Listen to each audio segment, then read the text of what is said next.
My name is Ethan Rhodes. I'm 32 years old, an independent photographer based in Asheville, North Carolina.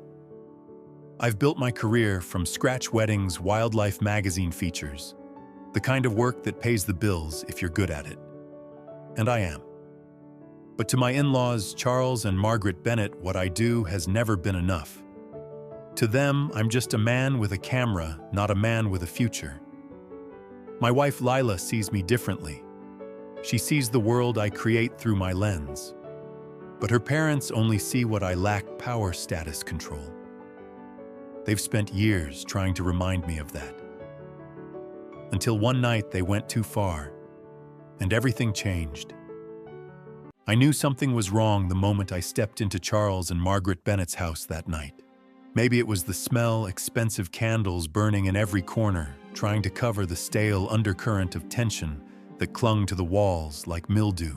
Or maybe it was the way Margaret's eyes flicked over me a microsecond too fast before curving her lips into a smile that never reached her gaze. "Ethan," she sang out, her voice drenched in artificial sweetness. "You made it. Special cocktail for my favorite son-in-law." She handed me a glass of sangria, her fingers trembling just slightly. Enough that someone else might have thought she was just tired, just emotional from the birthday dinner preparations. But I wasn't someone else. I noticed things. That's what photographers do. We see what everyone else ignores. I thanked her, my voice calm, even as my pulse spiked hard against my ribs. Then I glanced at Charles, sitting across the room, tapping away on his phone with bored indifference. For years, he'd told Lila she could have done better. For years, he'd looked at me with those cold banker's eyes that weighed human worth in decimal points and square footage. For years, he'd called my work a hobby while I paid our mortgage with it. I watched Margaret fuss over her garnishes, watched her hide the small vial back into her purse when she thought no one was looking. And something inside me snapped, not with anger, but with an icy clarity so sharp it almost felt like relief. She wanted me gone. Sick, weak, humiliated in front of her daughter. Another stain on my record, another nail in the coffin she'd been building for my marriage since the day she met me. I switched the glasses when her back was turned. Dinner passed in a blur of roasted lamb and forced laughter.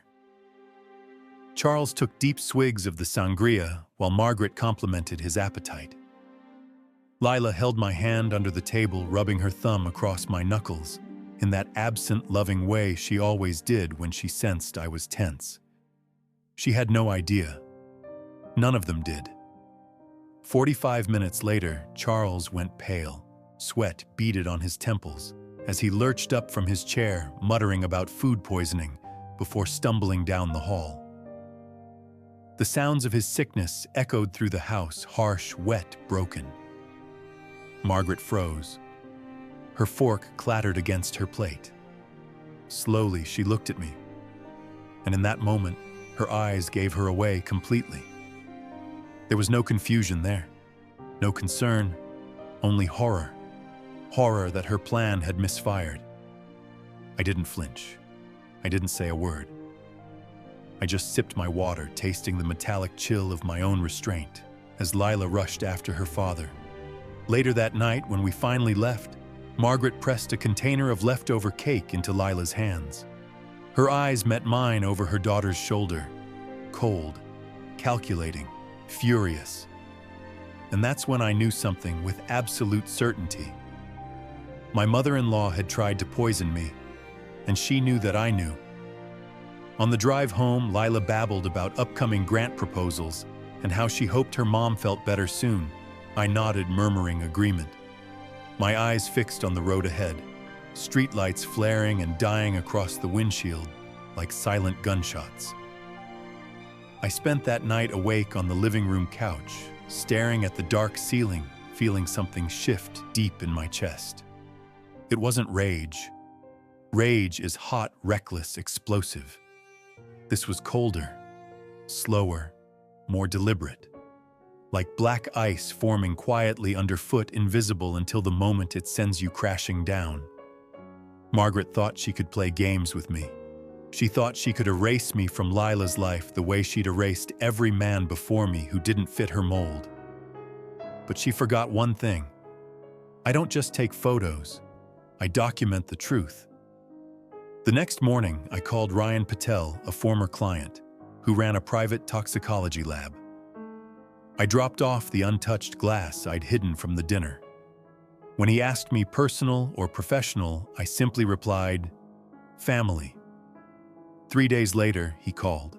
Ethan, what the hell is going on? That drink contained benzodiazepines, enough to knock someone out for hours, 'cause memory loss. Who gave you this? Thanks, Ryan, I said quietly. Can you email me the report? Yeah, but Ethan, be careful, man. I hung up and stared at the wall of my studio. Framed photos of wolves and winter hawks slicing through blue sky, Lila standing barefoot by a forest lake at dawn. Images that spoke of strength, grace, freedom. I needed to protect that freedom, for both of us. For the next 2 weeks, I dug.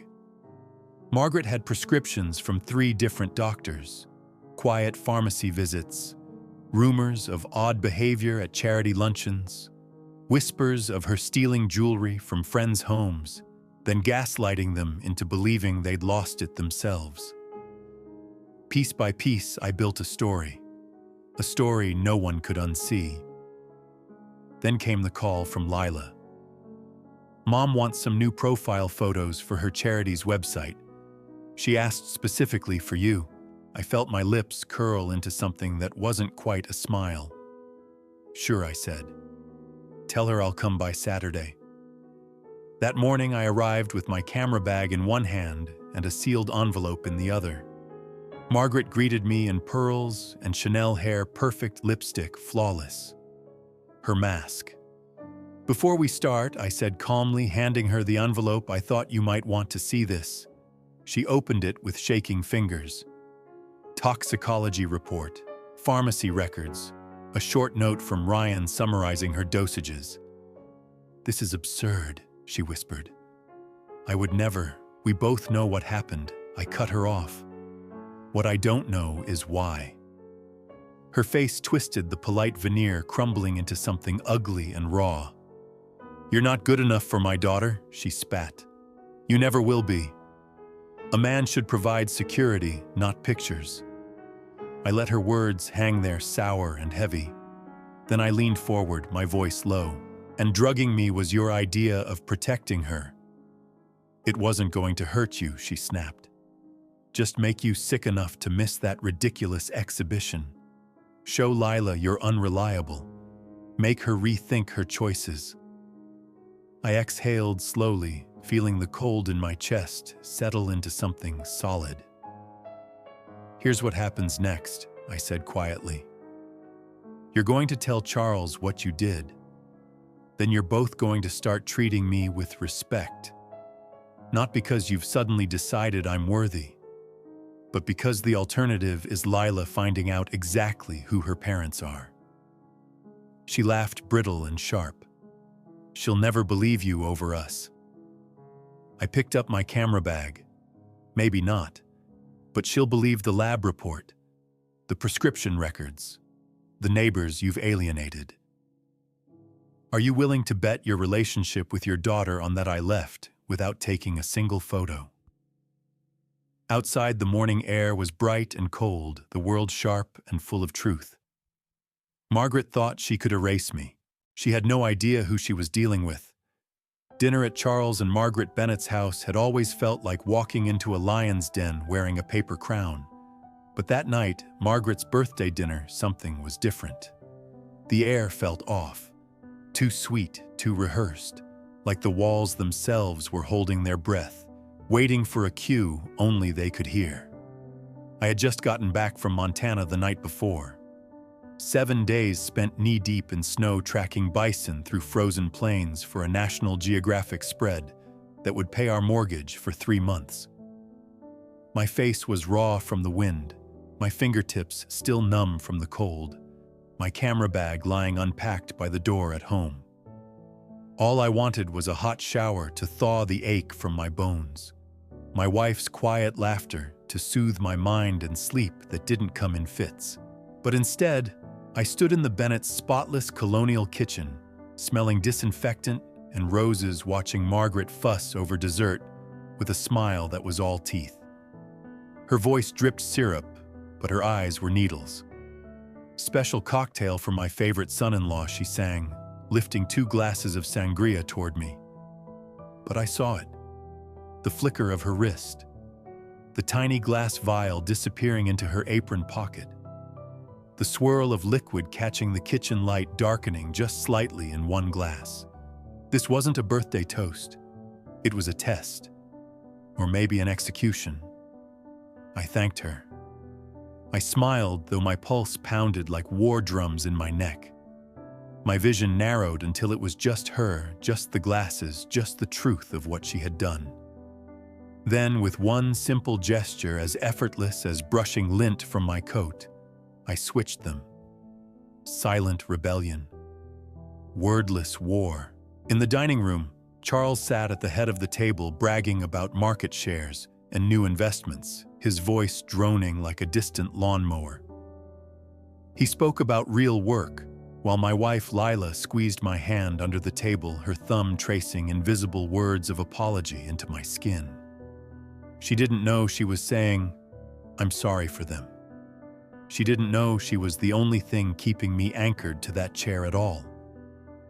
When I set the glass down in front of Charles, he didn't even look up. He reached for it, like a king accepting tribute, took it like he deserved it. Like he deserved everything, and drank half of it in a single arrogant gulp. 45 minutes later, as Margaret cut her birthday cake and asked Lila about baby names she liked someday, Charles turned gray. Sweat beaded along his hairline. His hand trembled around his fork, clattering against the porcelain plate. He lurched from his chair, knocking over his wine. The glass rolled across the tablecloth and shattered on the hardwood floor. The sound of him retching down the hallway echoed back to us like a sermon from a dark altar. Margaret's knife froze mid-slice. Her eyes snapped to mine, a question, an accusation, a threat, all wrapped in a single venomous glare. But I just sat there calm, swirling the untouched water in my glass, feeling its cool weight in my palm. When she realized what I'd done, her lips twitched, as if she might scream. But she didn't. Because in that moment she understood the rules had changed. The prey had teeth. The lamb was cold on my plate. The chocolate cake, rich and bittersweet, tasted like victory sliding down my throat. And the best part, I didn't have to say a single word to win. Margaret Bennett tried to poison me in her own perfect dining room. And now she knows I am not a man who swallows anything quietly. 45 minutes later, while Margaret cut her birthday cake and asked Lila about baby names she'd like someday, Charles turned gray. Sweat purled at his hairline. His hand trembled around his fork. He lurched from his chair, knocking over his wine. The sound of him retching in the bathroom hallway carried down the table like a sermon. Margaret's knife froze mid-slice. Her eyes shot across the table and locked with mine. A question, an accusation, a threat.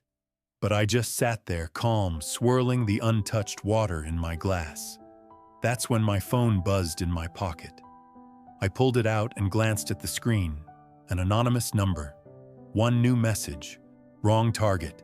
Stay quiet, or next time it's Lila's glass. My breath stalled in my chest. Slowly, I looked up at Margaret. Her eyes were already back on the cake, but her hands were trembling, frosting smearing unevenly across the chocolate. She hadn't done this alone. Someone else was watching. Someone else wanted me gone. And now they had threatened the only person I couldn't protect with a camera or evidence. The only person who mattered. That night after we got home, Lila fell asleep within minutes. She curled against me, her hair still damp from the shower, her breathing deep and peaceful. I lay awake, staring into the dark, replaying every second of dinner like a film looped in my skull. Charles, gray-faced and retching in the hallway. Margaret's frozen smile splitting her lipstick. And that message. Wrong target. Stay quiet, or next time it's Lila's glass. I read it again under the thin glow of my phone screen. My thumb trembled slightly, hovering over the words. Fear didn't come hot and shaking. It came cold, heavy, like ice settling into my bones, numbing everything except the part of my mind already calculating, already planning. Margaret wasn't acting alone. Someone else was involved. Someone who didn't just want to humiliate me, they wanted to erase me completely. Or worse, to punish me by hurting Lila, by taking away the only thing in this world I couldn't survive losing. I lay there until dawn, listening to her soft breaths, memorizing the rise and fall of her chest, the warmth of her body pressed to mine. As the first blue light crept through the blinds, I slipped out of bed. She murmured something in her sleep, reaching for me, but I kissed her forehead and whispered, "Back soon, love." Then I grabbed the glass I'd hidden in my camera bag and drove across town to Ryan Patel's lab. When he opened the side door, squinting into the dim morning, his eyes widened in surprise. "Ethan, what the hell are you doing here at 6 a.m? I held up the glass. "Need a test run," quietly. He raised an eyebrow. "Professional or personal family?" Ryan didn't ask anything else. He just took the glass and nodded. Results by midweek. The next 3 days passed in a blur of caffeine and silent rage. I shot 2 magazine assignments, my shutter finger steady, even as my mind spun with dark calculations. I edited wedding photos until my eyes burned, and every smile blurred into the same tired grin. And through it all, that rage burned in me. Cold, unforgiving. Every time Lila texted me a heart emoji or told me about her students' final projects, that rage twisted deeper, sharper. She didn't know she was drinking morning coffee next to someone who wanted her husband gone. She didn't know the people she called mom and dad hid secrets darker than any I'd ever imagined. When Ryan finally called, his voice was low and urgent. "Ethan." There were benzodiazepines in the sample. Enough to knock you out for hours, possibly cause memory loss. My hand tightened around the phone until my knuckles went white. "Send me a written report. Everything you've got." After I hung up, I drove to a park on the edge of town. The pond was frozen solid, the wooden benches rimed with frost.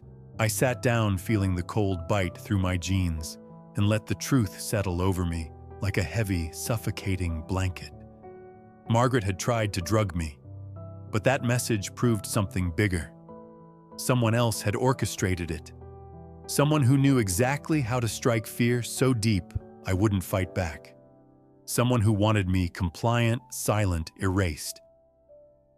I closed my eyes and thought about Margaret's trembling hands as she handed me the glass. About Charles, oblivious, never suspecting his perfect wife was capable of anything beyond charity brunches and floral arrangements. About Lila asleep and innocent, unaware her life had been used as leverage against me. And then I remembered the rumors I'd uncovered in those quiet weeks of digging.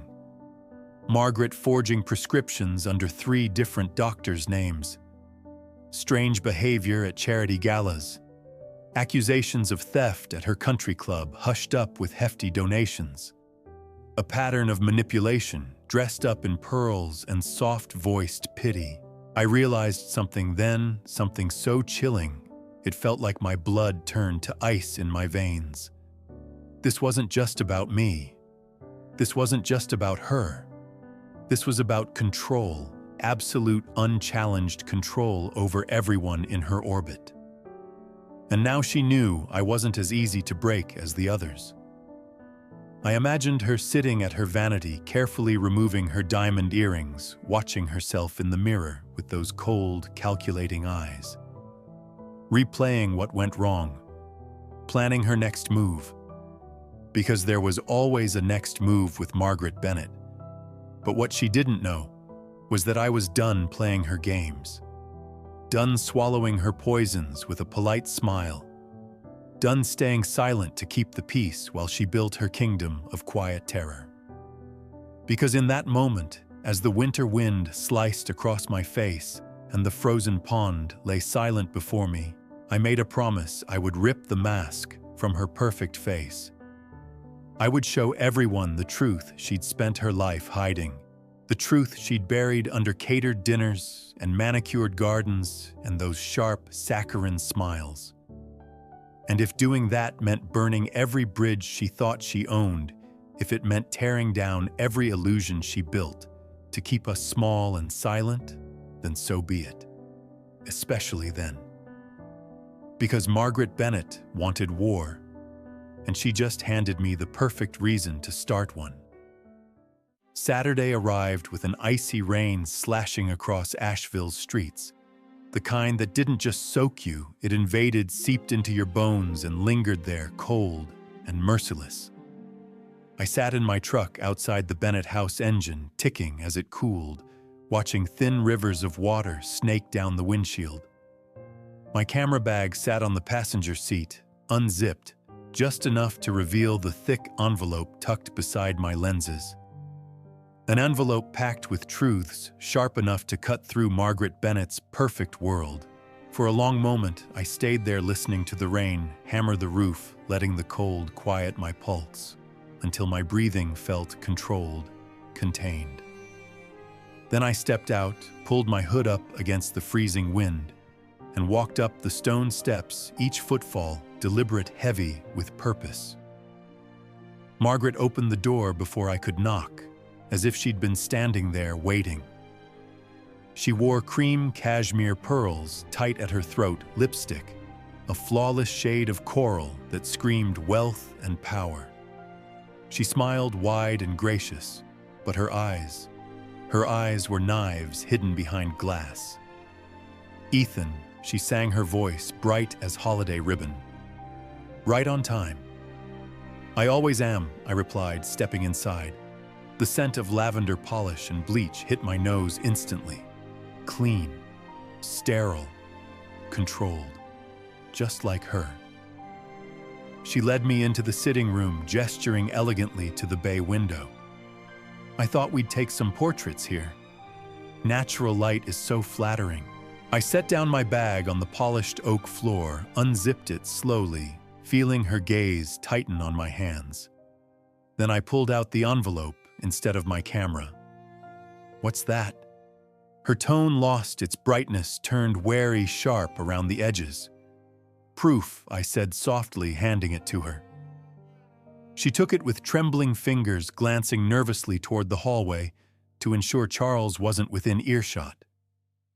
She flipped open the flap and pulled out the contents, the toxicology report from Ryan Patel, listing benzodiazepines at near blackout levels. Copies of forged prescriptions from 3 different doctors. Screenshots of whispered accusations at her country club. The stolen jewelry hushed up with generous donations, the forged signatures buried under charity galas and photo ops. As her eyes flickered across the papers, her lips twitched, fighting to maintain composure. But something in her gaze shifted, the icy poise cracking just enough to reveal the feral panic underneath. "This is absurd," she whispered, voice trembling. "I would never stop." My voice came out low and controlled, the kind of calm that lives in the silent seconds before an executioner lowers his blade. "We both know what you did. What I don't know is why." She dropped the papers onto her lap, her perfectly manicured hands curling into claws. Her mask slipped completely, then revealing the raw venom beneath. "You're not good enough for her." She spat words, cutting through the stillness like a blade. "You never will be." A man should provide security, not pictures, not dusty magazine scraps and shutter clicks. And drugging me was your idea of providing security. My tone stayed even, but rage coiled in my chest like a rattlesnake ready to strike. It wasn't going to kill you, she snapped, eyes flashing with cruel impatience. Just make you sick. Sick enough to miss your precious gallery opening. Sick enough to remind Lila what a burden you are. I was protecting her from a lifetime of disappointment. Silence fell heavy between us. The rain battered the windows in wild bursts sounding like distant applause. My pulse roared in my ears, but my voice stayed calm as I spoke. Here's what happens next, I said, leaning forward just slightly. You're going to tell Charles what you did. Then you're both going to start treating me with respect. Not because you believe I deserve it, but because the alternative is Lila finding out exactly who her mother is. Her laugh was brittle broken glass scattering across marble. She'll never believe you over us. I tilted my head, studying her the way I'd studied wolves through my lens in Montana, cold assessing, waiting for the moment they showed their throat. Maybe not, I said softly. But she'll believe the lab report. She'll believe the forged prescriptions. She'll believe the neighbors you stole from the pharmacists you lied to, the charity board members you humiliated. She'll believe the real portrait of Margaret Bennett. Her gaze darted away, seeking escape routes. Her chest rose and fell in shallow, panicked gasps. Get out, she whispered, her voice shaking with rage and fear. I stood, slipping the envelope back into my bag. As I reached the door, I turned to her one last time. Oh, and Margaret, I said gently, almost kindly. Smile. Confusion flickered across her perfect features, but before she could react, I raised my phone and snapped a photo. Her hair, immaculate pearls, gleaming lipstick, flawless, and eyes wide with a hatred so naked it stunned even me. A portrait. The most honest one ever taken of her. Then I turned and walked out into the icy rain, feeling it soak through my coat, drip down my spine. But the cold couldn't touch the fire burning in my chest. Each drop felt like baptism, like absolution, like war drums, because Margaret Bennett thought she could break me. She thought she could poison me and I'd stay quiet. She thought wrong. And as I walked back to my truck under the storm-split sky, feeling thunder rumble through the bones of the city, I knew one thing with lethal certainty. This was just the beginning. Monday morning, just after sunrise, my phone buzzed with a text from an unknown number. We should talk. Man to man. No wives. I didn't need to see the sender to know who it was. Charles Bennett never called. He summoned. We met at his country club, a place so drenched in old money, it smelled like leather cigars and the quiet rot of entitlement. He sat alone in a private oak-paneled room, a crystal glass of bourbon sweating on the linen napkin before him, dark wood gleaming behind his perfectly pressed suit. His tie was burgundy silk, knotted with surgical precision. His cufflinks flashed discreet gold. "Ethan," he said, gesturing to the chair opposite him. His voice was smooth, almost gentle. Almost. I sat down without a word, resting my elbows lightly on the polished mahogany. His gaze flicked to my worn denim jacket, my calloused hands, the faint smudge of dried mud on my boots from my dawn hike. He cataloged it all, tucking the details away like ammunition. Measuring, calculating. My wife tells me there was an incident. He began, swirling his bourbon lazily. Some misunderstanding. No misunderstanding, I said evenly. She drugged me. I have the toxicology report. I have her forged prescriptions. I have her confession. His nostrils flared slightly, but his hand remained steady on the glass.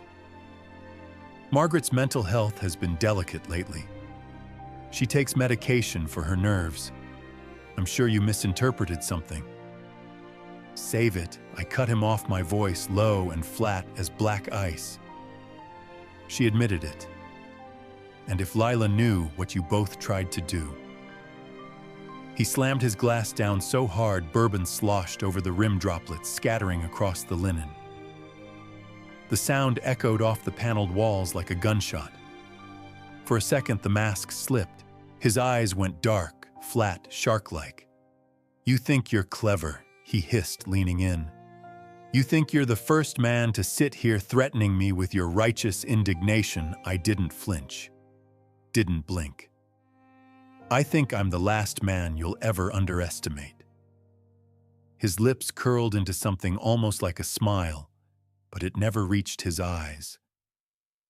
Do you know about Thomas? He asked softly, almost kindly. The doctor, Lila's fiancé before you. Good man, smart, but wrong family background. It took us 6 months to convince her he was cheating. 6 months to protect her from herself. I felt something cold and sharp slide down my spine. The way he said it, protect her from herself, as if Lila were a child to be managed. As if love was just another asset to control. She cried for weeks. He continued swirling his bourbon again. But she came home eventually. Where she belongs. With people who know what's best for her. I leaned forward until he could see the darkness in my eyes. The part of me no lens could ever capture. The part that had survived sleeping in a car at 20 rejection letters piling up like funeral notices. The part that had survived Margaret's poison. Lila doesn't belong to you, I said, my voice quiet but edged with steel. She never has. And if you think you can poison her mind against me like you tried to poison mine, you're even more pathetic than I thought. He chuckled, a low, humorless sound that vibrated with disdain. Everyone has a price, Ethan.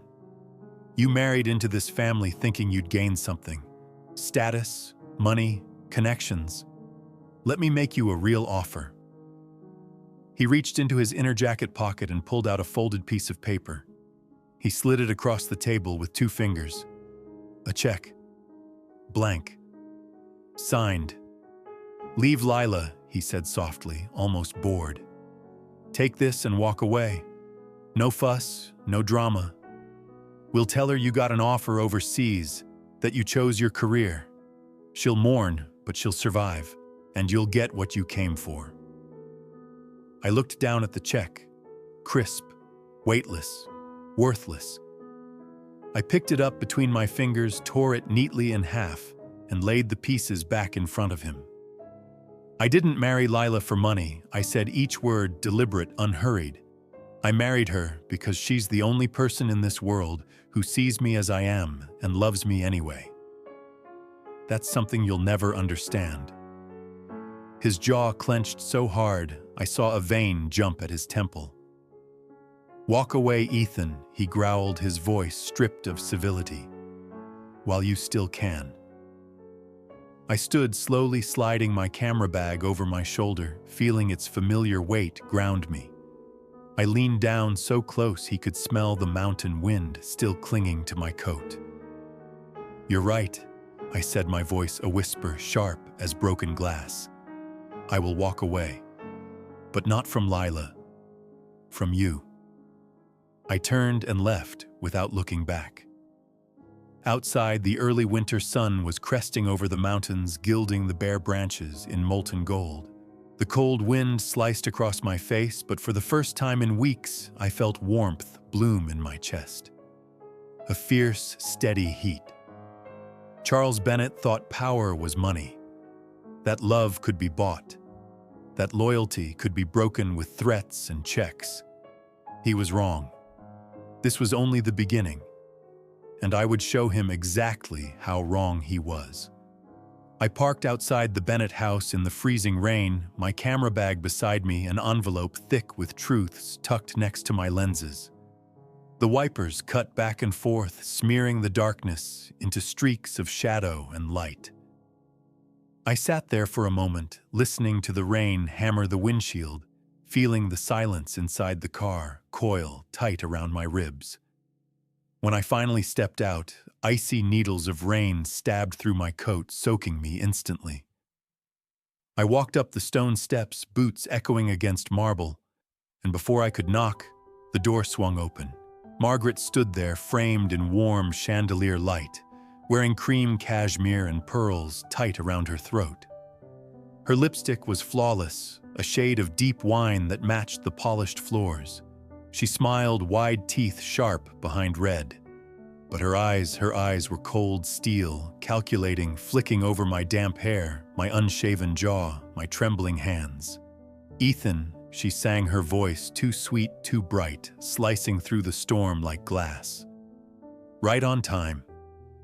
I stepped inside without answering, feeling the lavender polish and bleach wrap around me like suffocating perfume. The smell of forced perfection. She led me into the sitting room, gesturing to the window seat arranged with silk pillows. "We'll do your portraits here," she said lightly.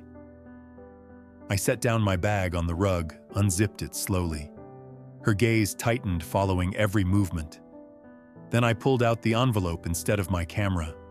Her smile faltered for the first time.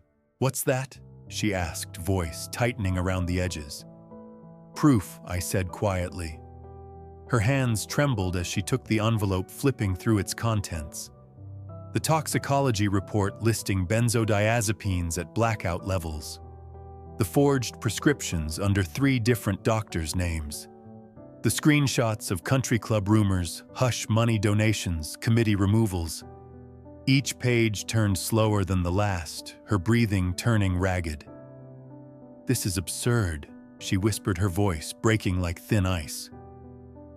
"I would never." "Stop," I cut her off calmly. My voice felt detached, distant, like I was narrating from somewhere outside my own body. "We both know what you did. What I don't know is why." For a heartbeat, she looked like she might cry. Then her composure snapped back in place, lips curling into a sneer. "You're not good enough for her," she spat, her voice dripping with venom. "You think I don't see it? The gallery shows no one attends. The checks that barely clear. A man should provide security, not pictures." "Drugging me was protecting her?" I asked softly, leaning forward until I could see every fleck of mascara in her lashes. Outside, the rain hammered the windows so hard it sounded like bones breaking. "It wasn't going to kill you," she snapped. "Just make you sick enough to miss your precious gallery opening. Sick enough to remind Lila what a burden you are. I was protecting her from wasting her life." For a moment, the rage roared so loud in my ears I thought I'd go deaf. But I didn't move. I didn't blink. I just leaned back and exhaled slowly. "Here's what happens next," I said, my voice almost gentle. "You tell Charles what you did. You treat me with respect. Because if not, Lila finds out exactly who her mother is." She let out a brittle, humorless laugh. "She'll never believe you over us." I tilted my head slightly, studying her, the way I'd studied dying wolves in Montana, watching their eyes go glassy as they realized the end had already come. "Maybe not," I said softly. "But she'll believe the lab report. The prescriptions, the neighbors you stole from, the pharmacists you lied to, the charity board members you humiliated." Her breathing turned shallow. Her chest rose and fell in quick, panicked gasps. Her eyes darted toward the hallway, toward the door, anywhere but me. "Get out," she whispered, her voice trembling. I slung my camera bag over my shoulder, feeling the familiar weight ground me. At the door, I paused and turned back. "Oh, and Margaret," I said softly, letting a small, cold smile touch my lips. Smile. Confusion flickered across her perfect face just for a second before I raised my phone and snapped her photo. Her pearls gleamed under chandelier light, her hair flawless, her eyes wide with fear and hate.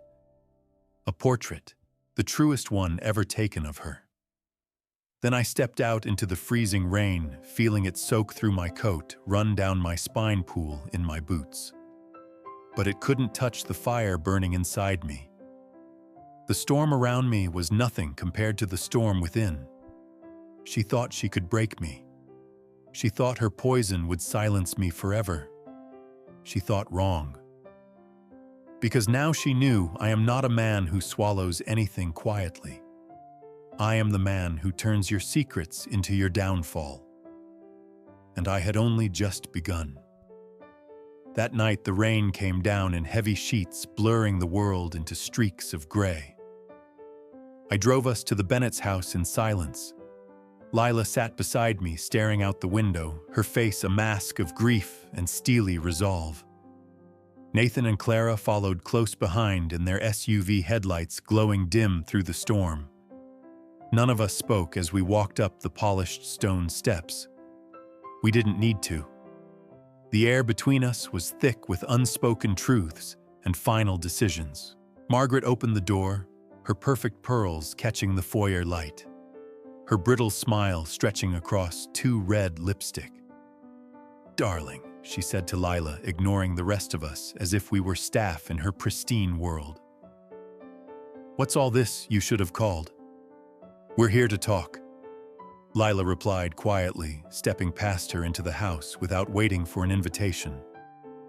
Her voice carried an edge Margaret had never heard before, an edge that made her flinch just slightly, as if a blade had grazed her skin.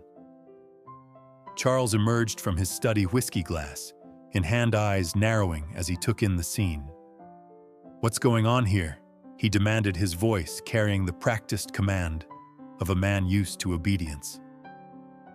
I set down my camera bag on the marble floor, unzipped it, and pulled out my tripod. Margaret frowned, her perfectly sculpted brows knitting in confusion. "What are you doing?" "Documenting," I said simply, my voice quiet but unyielding. "For the family archives. This is private family business." Charles snapped, his tone sharp with warning. "Exactly," I replied, extending the tripod legs with a metallic click that echoed in the silent foyer. "And I'm family, whether you like it or not." For 2 hours, under the cold glare of recessed ceiling lights, we laid out everything. The toxicology report from Ryan Patel, the pharmacy records, the footage of Margaret drugging my drink, her face caught in the blue glow of the kitchen security camera, the recordings of her and Charles planning to sabotage our marriage, the conversations about Thomas, about every man Lila had ever loved before me. Each time they denied, I played another clip, showed another prescription, revealed another sworn testimony. With each piece of truth, their voices grew weaker, fading into hoarse whispers. Their eyes darted to each other, searching for an escape that didn't exist in the airtight trap they'd built for themselves. Finally, Lila stood. Her voice trembled but did not break.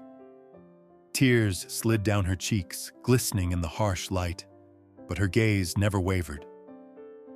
"I love you both," she said, her words quiet but carrying the weight of years. "But what you've done is unforgivable. You don't get to control my life anymore." Nathan rose beside her, his arm brushing hers in silent support.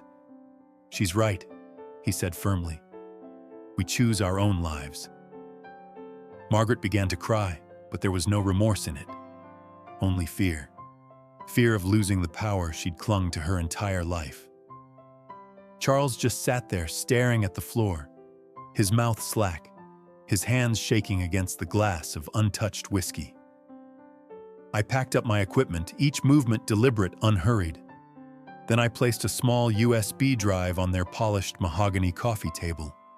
Its black casing gleamed under the chandelier. "Do what you want with it," I said quietly. "Keep it. Burn it.